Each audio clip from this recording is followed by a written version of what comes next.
Բաքվում հանդիպել են Ադրբեջանի նախագահի հատուկ ներկայացուցիչ Էլչին Ամիրբեկովը եւ ՆԱՏՕ-ի գլխավոր քարտուղարի տեղակալ Ռադմիլա Շեկերինսկան։ Կողմերը քննարկել են Հայաստանի եւ Ադրբեջանի միջև խաղաղության գործընթացը, տարածաշրջանային անվտանգության հետ կապված հարցեր։ Պաշտոնյաները նաեւ բարձր են գնահատել Բաքու-ՆԱՏՕ գործընկերությունը եւ դրա զարգացման հեռանկարը։ Ըստ պաշտոնական հաղորդագրության անդրադարձ է եղել դաշինքի խաղաղապահ առաքելություններին Ադրբեջանի մասնակցությանը եւ էներգետիկ ոլորտում գործակցությանը։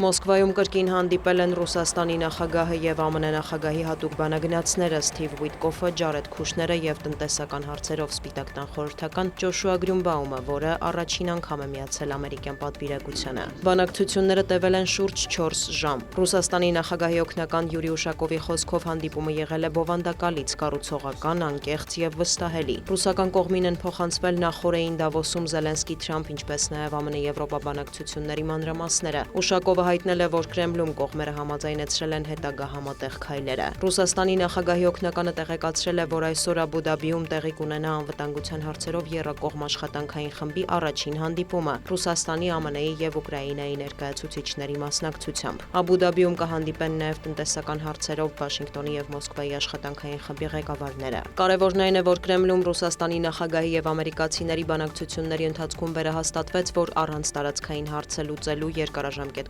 կարգավորման հույս չկա, հավելել է Յուրի Ուշակովը։ Նա հավատացրել է, որ Մոսկվան հետաքրքրված է ռուս-ուկրաինական հակամարտության դիվանագիտական կարգավորմամբ, սակայն մինչև այդ Ռուսաստանը կշարունակի ռազմական գործողությունները։ Ուշակովը հայտնել է, որ օրակարգում են եղել նաև ռուս-ամերիկյան երկկողմ հարաբերությունները եւ դրանց զարգացման հեռանկարը, հատկապես պատերազմի ավարտից հետո։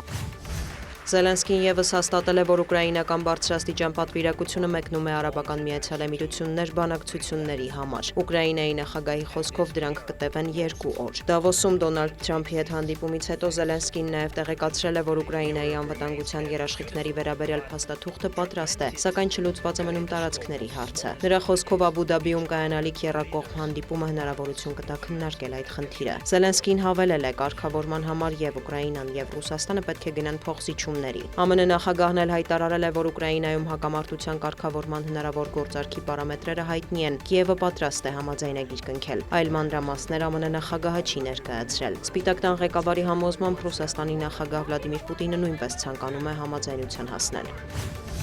Դոնալդ Թրամփը հայտարարել է, որ ամերիկյան ռազմանավերը շարժվում են դեպի Իրան ապահովության համար։ Մենք հետևում ենք Իրանին, Դավոսից վերադառնալիս լրագրողների հետ զրույցում հավելել է ԱՄՆ նախագահը։ Միևնույն ժամանակ Սպիտակ տան ղեկավարը հույս է հայտնել, որ կարիք չի լինի գործի դնել այդ նավատորմը։ Հիշեցնենք, անցած շաբաթ Թրամփը հայտարարեց, որ հարված չի հասցնի Իրանին, քանի որ Իսլամական Հանրապետության իշխանությունը չեղարկել է ցույցերի ընթացքում ձերբակալված հարյուրավոր քաղաքացիների մահապատիժները։ Այս ֆոնին Իսրայելի զինված ուժերն էլ նախազգուշացրել է, որ անհրաժեշտության դեպքում պատրաստ են քայլեր ձեռնարկել թշնամիների դեմ։ Ցահալից նշում են, որ Իրանի դեմ 2025 թվականի հունիսի 12-օրյա պատերազմի ընթացքում արժեքավոր փորձ են ձեռք բերել։ Թեհրանից կոչ են անում Իսրայելին եւ Միացյալ Նահանգներին զգույշ գործել, այլապես լուրջ հետևանքներ կլինեն։